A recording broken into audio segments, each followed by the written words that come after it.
El día de hoy vamos a desarrollar un tema súper interesante a continuación de lo que la otra vez llegamos a dar en clases, que son enfermedades crónicas no transmisibles. Dentro de ese grupo englobaba muchas enfermedades que se pueden prevenir. Y una de ellas es el infarto agudo de miocardio. Hoy vamos a hablar de eso.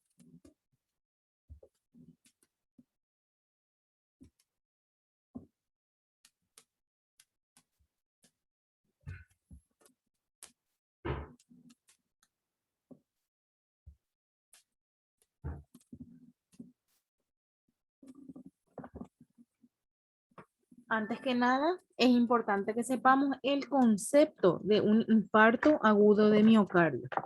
Es conocido como un ataque al corazón.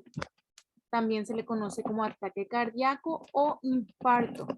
Y se produce cuando la falta de aporte de oxígeno por vía sanguínea llega a producir una necrosis en el tejido cardíaco. Es producido por la obstrucción en una arteria coronaria. Entonces, infarto agudo de miocardio se le conoce comúnmente como ataque cardíaco y cuando afecta algún vaso sanguíneo que va relacionado al corazón. Factores de riesgo de un infarto agudo de miocardio son las siguientes: una hipertensión arterial, la vejez misma, el tabaquismo, la diabetes, la obesidad y el sobrepeso y el estrés. Muchos de estos factores de riesgo son relacionados al estilo de vida de la persona, ¿sí? Y aquí dice vejez, pero también sabemos, ¿verdad?, que el infarto de miocardio se da en cualquier edad, hoy en día, justamente por el estilo de vida que llevamos. Aquí vemos en la imagen los factores de riesgo, ¿verdad? El cigarrillo, ¿verdad? Que es uno de los más principales, ¿verdad? Factores de riesgo, la vida sedentaria de la persona, poca actividad física, hipertensión arterial no tratada, ¿verdad? Una diabetes también no controlada, el colesterol elevado, ¿verdad? Sobrepeso y obesidad también.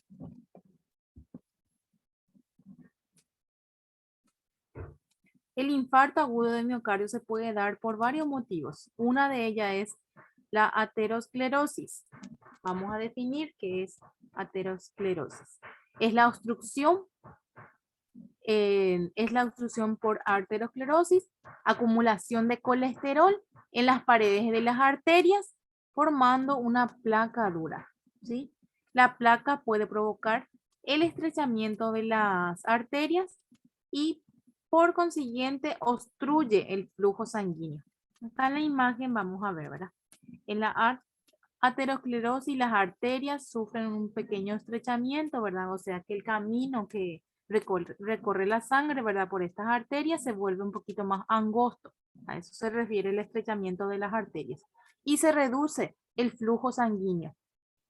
También se ve acumulado aquí, vemos sustancias grasas en las paredes de las arterias.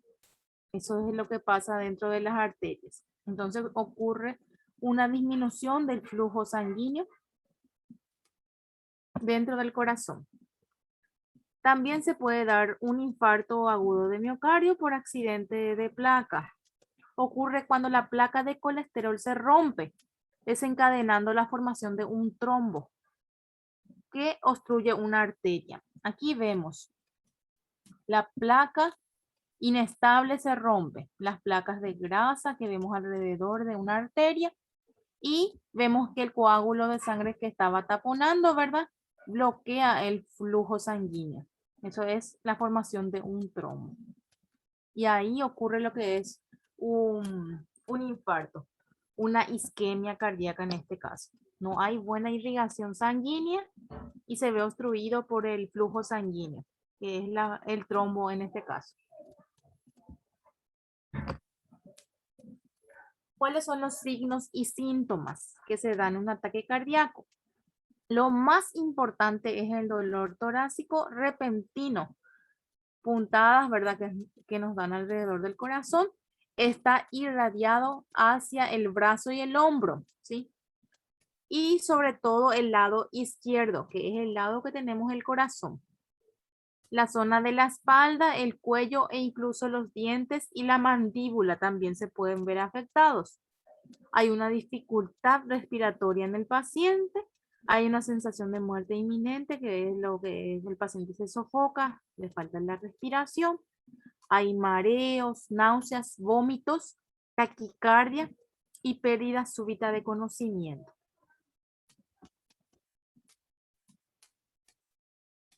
El diagnóstico. ¿Cómo es que podemos diagnosticar un ataque cardíaco? Debe formularse integrando los aspectos clínicos de la enfermedad. Un examen físico sí o sí tiene que existir dentro de un hospital, incluyendo lo que es electrocardiograma, pruebas de laboratorio que indique la presencia de un daño celular de lo que es la musculatura cardíaca. Sí o sí tiene que existir los signos y síntomas que nosotros citamos anteriormente, ¿verdad?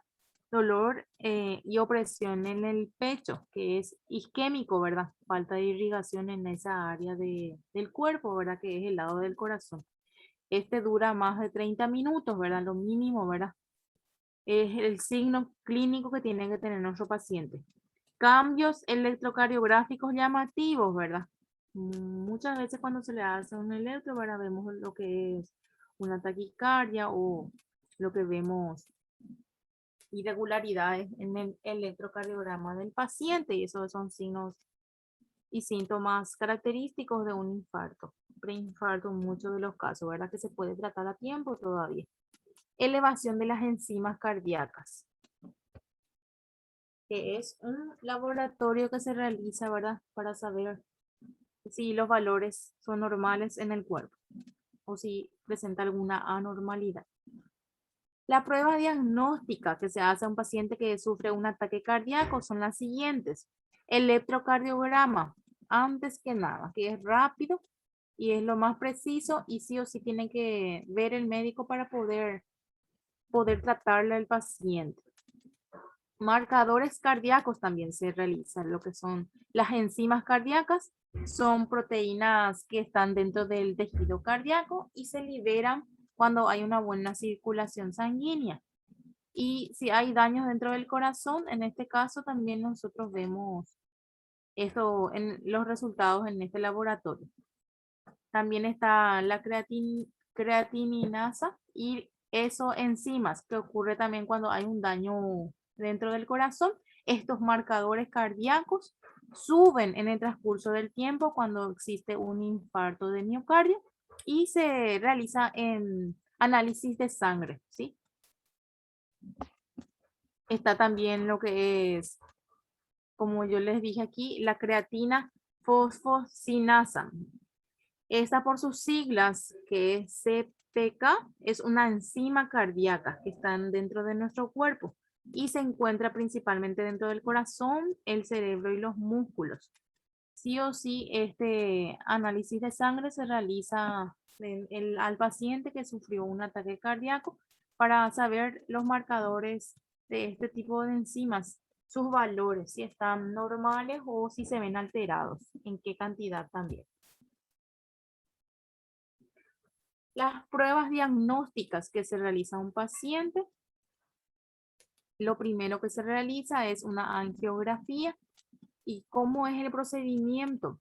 Se introduce un catéter en una arteria, por lo general es una arteria femoral, la arteria que tenemos nosotros en los miembros inferiores, ¿verdad?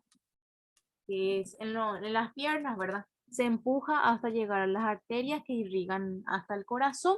Se administra por medio de este catéter, ¿verdad? Lo que vendría a ser un contraste radio opaco y se toma unas secuencias radiográficas de esas arterias. Eso es la angiografía. Son placas, ¿verdad? Que se realizan, son rayos X de las arterias coronarias. Las arterias obstruidas o estrechas pueden ser identificadas en este procedimiento, en esta prueba diagnóstica, que debe ser realizado por un especialista calificado. Sí o sí tiene que ser un médico especializado, un cardiólogo el que realiza la angiografía. No cualquier persona puede realizar este procedimiento, porque como vemos aquí, se utiliza un catéter especial y que involucra lo que es vasos sanguíneos, y si va hasta el corazón es un procedimiento un poquito delicado.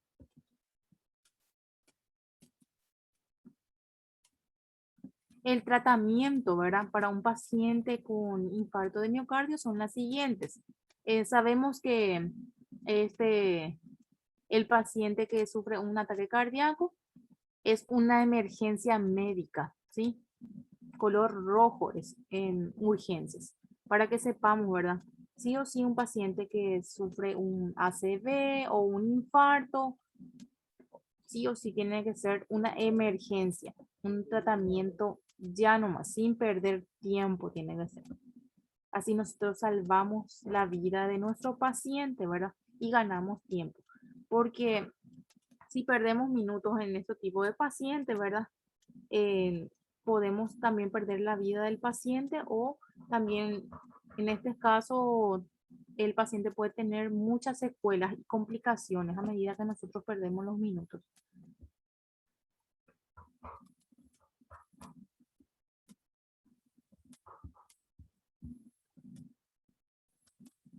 El tratamiento para un paciente que tuvo un ataque cardíaco son las siguientes. Un cateterismo cardíaco, en muchos de los casos se realiza una angioplastia coronaria. Es el nombre, ¿verdad?, del cateterismo cardíaco que se realiza. Y voy a mostrarles a continuación, ¿verdad? La angioplastia es un procedimiento que se utiliza para abrir vasos sanguíneos estrechos o bloqueados que suministra sangre al corazón. Ese tipo de cateterismo cardíaco esa es su función, ¿verdad? Y también tiene que ser realizada este procedimiento por un cardiólogo. En algunos casos lo que necesita esto nuestro paciente.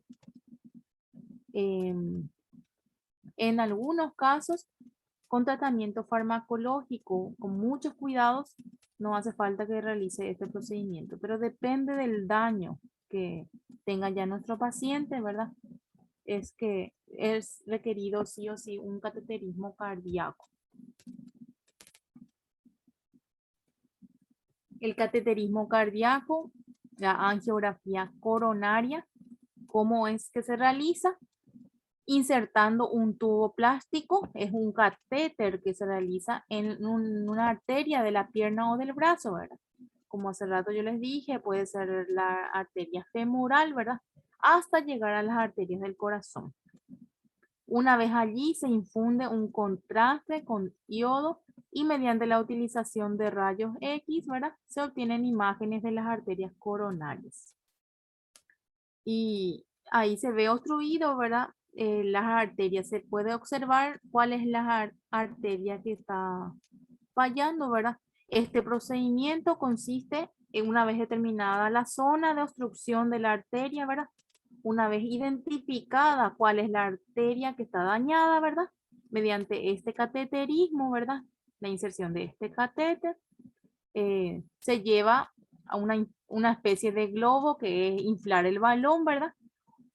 Que destruye la placa de colesterol que obstruye la arteria coronaria. Nosotros lo que queremos hacer con la inserción de este catéter es inflar el balón y abrir paso, ¿verdad?, al flujo sanguíneo. Es decir, dice, destapa una arteria y permite el paso de oxígeno y nutrientes, que estos lleguen nuevamente al músculo cardíaco.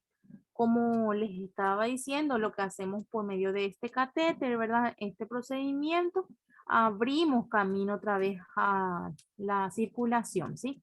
Acá dice paso de oxígeno y nutrientes. Y sabemos que la circulación es la que se encarga de suministrar oxígeno y nutrientes a nuestro cuerpo.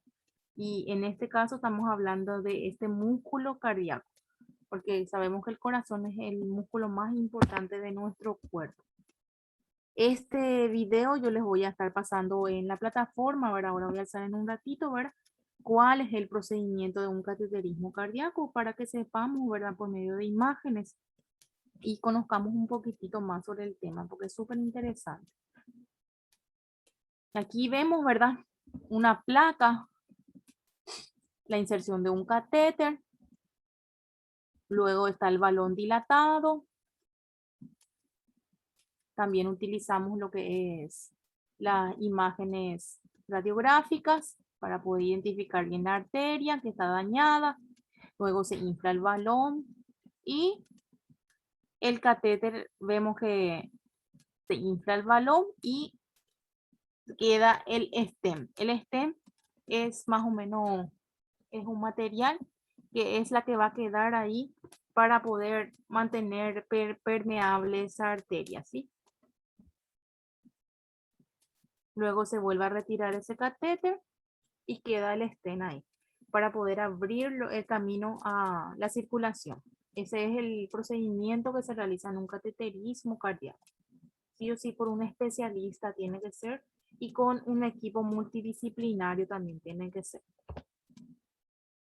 Aquí vemos otra vez, ¿verdad? Lo que es un cateterismo cardíaco o angioplastia coronaria. Percutánea se le conoce también. Pasa el catéter con su guía y el balón, primeramente deshinchado, luego entra dentro de la arteria estrecha, ¿verdad? Que está llena de placas en la primera imagen. Luego se infla el balón, vemos aquí, y se expande lo que es el stent. Al inflar el balón, ¿verdad? Se queda el stent más o menos cubierto ahí. Ese stent es la que va a abrir el paso de los vasos sanguíneos en este caso, ¿verdad? Le va a dar un buen paso otra vez a la sangre. Se retira el balón y queda solamente el stent en ese lugar para mantener abierta esa arteria.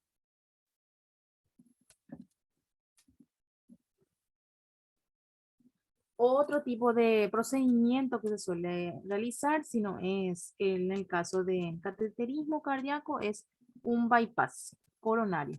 Este tipo de cirugía también se suele realizar en un paciente que sufrió un ataque cardíaco, ¿verdad? El procedimiento consiste en tomar un vaso sanguíneo sano de una pierna, de un brazo o del tórax y unirla por fuera de las arterias bloqueadas en el corazón. Es comúnmente hablando así, es más o menos como un, como les explico mejor, injerto. Es como un injerto de un vaso sanguíneo. Nosotros quitamos de otra área de nuestro cuerpo y lo insertamos, ese vaso sanguíneo sano, lo insertamos dentro del corazón, en ese lugar que fue dañado, para poder mantener otra vez un flujo normal dentro del músculo cardíaco. Esta cirugía es muy complicada también, que necesita sí o sí de especialistas cardiólogos y también puede tener sus consecuencias dentro del procedimiento, sus complicaciones. Aquí vemos que otro tipo de tratamientos para un infarto de miocardio son las siguientes. Son los fármacos que tiene que recibir nuestro paciente. Son los trombolíticos y analgésicos. Trombolíticos. El propósito es disolver y lisar los trombos en las arterias coronarias. Bueno, anteriormente hablamos de trombos, que es la formación de un coágulo, ¿verdad? De sangre dentro de las arterias coronarias que impiden, ¿verdad? Que haya una buena circulación y obstruye el paso de la sangre a nuestro cuerpo y ocurre posteriormente lo que es una isquemia, ¿verdad? Cardíaca, ¿verdad? Una disminución de flujo. Entonces, los trombolíticos actúan para eso, para que trate de correr otra vez normalmente una buena circulación en nuestra sangre, en este caso en la parte del corazón. También existen analgésicos especiales, ¿verdad? Para el paciente que sufrió un infarto, ¿verdad? Que en este caso está la morfina para reducir el dolor, la ansiedad. Y también relaja lo que es los bronquiolos para proporcionar oxigenación al paciente. Cuidados de enfermería en un paciente que ha sufrido un ataque cardíaco son las siguientes. Un control estricto de signos vitales, sí o sí. Electrocardiograma también es desarrollado por el personal de enfermería. Una canalización de vía venosa periférica, ¿verdad? Y preparación de los medicamentos son también funciones de enfermería. conectar al paciente en un monitor y controlar lo que es todos los signos vitales, como el latido cardíaco, la frecuencia respiratoria, saturación de oxígeno y la presión arterial, ¿sí? O si necesitamos controlar todos los signos vitales de nuestro paciente, porque es un paciente súper delicado. Registrar la diuresis, control de signos y síntomas también, porque eso vamos a escribir todito nosotros en la hoja de enfermería. Si existe dolor, si existe palidez en nuestro paciente, si hay frialdad de los miembros, ¿verdad? Superiores o inferiores, y si existe algún edema, valoración del nivel de conciencia, todo esto que debemos de comunicar al médico. Y si necesita el paciente o el familiar algún apoyo psicológico, hay que ayudar también. Esa es nuestra función también, ¿verdad? Y por sobre todas las cosas aquí dice, educar a nuestro paciente con respecto a la enfermedad, ¿verdad? Modificando su estilo de vida y sus actividades cotidianas, ¿verdad? Eso también es nuestra función.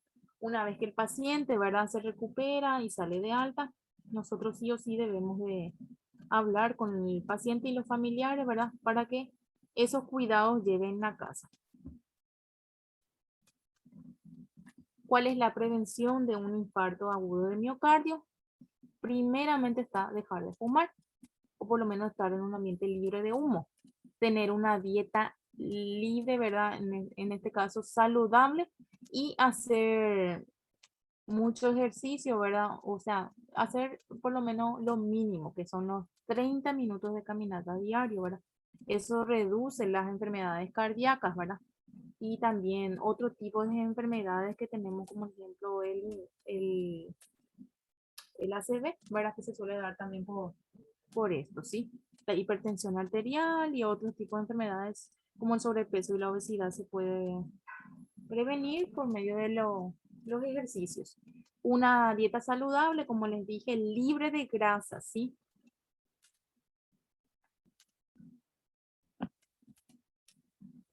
Aquí vemos 10 consejos para cuidar nuestro corazoncito. Vamos a hablar de cada uno de ellos.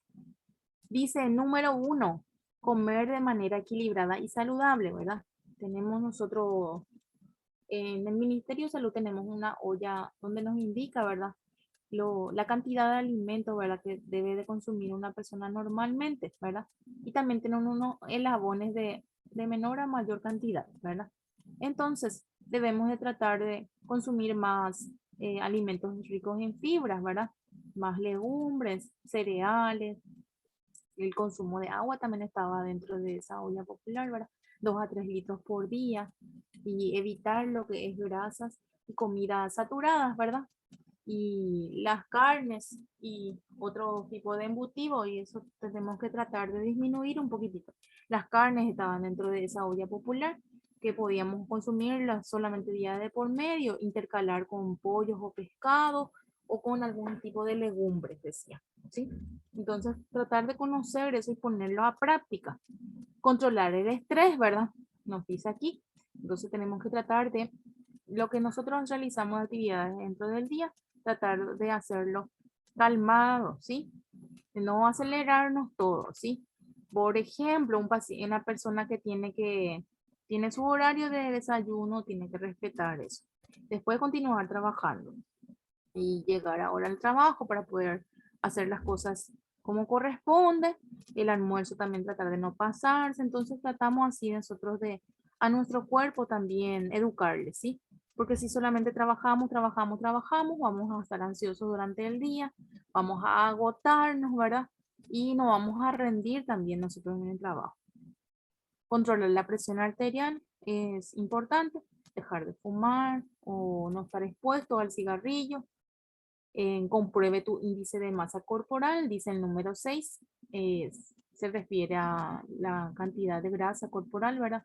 Nuestro peso corporal, tratar de controlarnos, ¿verdad? Si nos sentimos un poquito excedidos de peso, tratar de disminuir algunos alimentos, ¿verdad? Que no nos hace bien, ¿verdad? Consultar antecedentes familiares, Ahí se refiere, por ejemplo, a hacer controles o chequeos, ¿verdad? Que por lo menos cada 6 meses o una vez al año debemos hacerlo. No solamente cuando estamos enfermos debemos de acudir a un médico, sino que para prevención tenemos que hacerlo. Lo que son los controles de rutina, ¿verdad? Haz deporte diariamente, ¿verdad? Acorde a la edad también hay ejercicios, ¿verdad? Y debemos de tratar de llevarlo como hábito. Cuidar los niveles de glucosa en la sangre. Eso también. ¿Cómo vamos a verificar que tenemos una buena glicemia? Con los que vendrían a ser los controles de laboratorio únicamente. Si nosotros por lo menos vamos a hacernos una vez al año o cada 6 meses un control de rutina, ¿verdad? Vamos a saber si tenemos los valores normales de azúcar en nuestra sangre. Y si sale algo un poquito elevado, tratar de cuidar ese aspecto de nuestra dieta. Revisar el nivel de colesterol, lo mismo eso, con los laboratorios únicamente nosotros verificar, ¿verdad? Y eso, tratar de cuidar nuestros hábitos alimenticios y consultar al médico, dice, para informarse.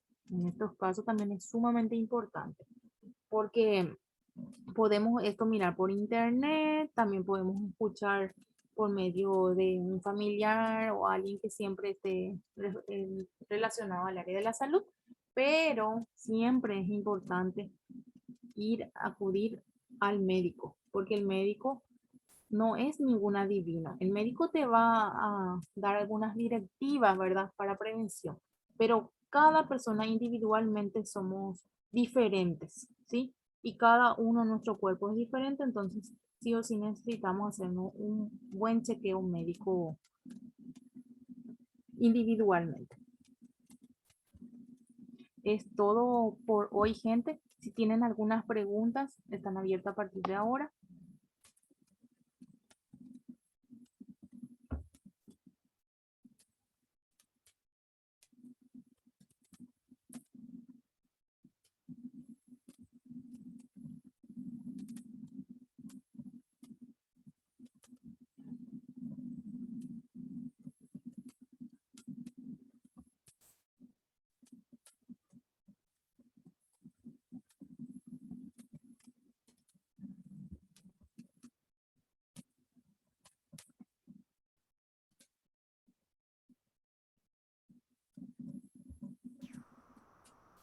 Estaban todos dormidos, profe.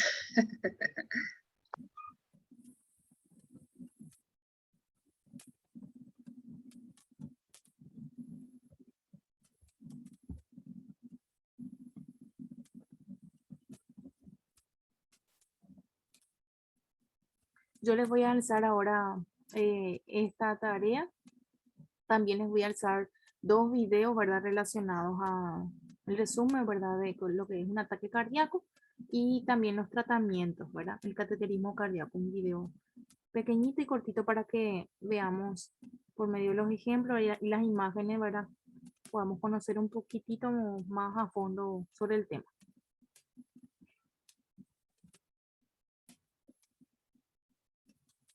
Si no hay más preguntas, le voy a dejar en la plataforma y vamos a estar interactuando por ese medio.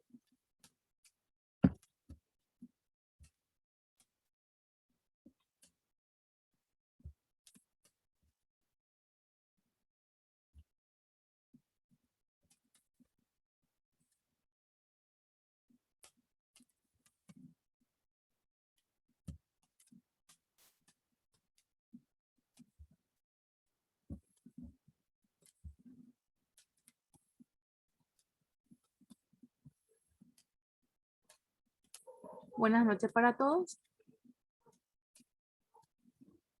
Ahora les dejo la tarea en la plataforma. Cualquier consulta estoy a la orden.